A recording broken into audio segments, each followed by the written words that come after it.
Cinquenes jornades pel diàleg interreligiós i l'art sagrat. La jornada fou dirigida i presentada per Jorge Rodríguez Ariza. Per això m'agrada que utilitzem aquesta sala de graus per fer aquesta trobada.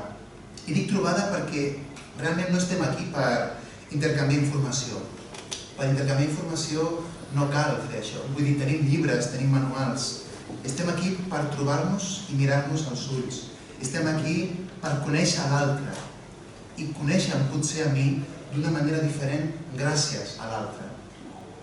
El diàleg certament és fonamental. S'ha de parlar de tot i amb tothom que estigui disposat a parlar. Michel Garís ens parla de Selah. Hablar del judaísmo, cuando se entra en el judaísmo, tener en cuenta que hay una particularidad que es muy especial en el judaísmo y es que es una religión que es objetiva. No importa tanto la objetividad, no tiene una intención de evangelizar o de crear una práctica que sea universal, y esto es muy importante.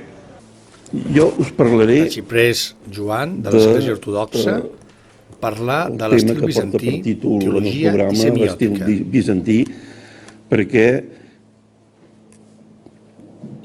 determinar les característiques de l'estil bizantí ens aportarà pràcticament la raó de ser del per què, diguéssim, de la imatge en el món, diguéssim, cristià antic en principi, fins a l'any 1000, 1200, 1300, i concretament parlaré sempre dintre del context ortodoxe, dintre de la tradició iconogràfica ortodoxa.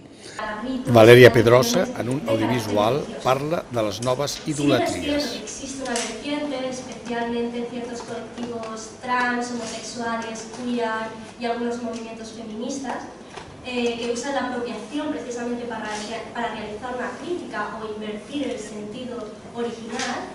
En este caso quisiera apartarme un poco, o en todo caso dejarlo ya más para el debate, y hablar más de la idealización del líder político, sobre todo en cuestión. Es decir, dejaremos de banda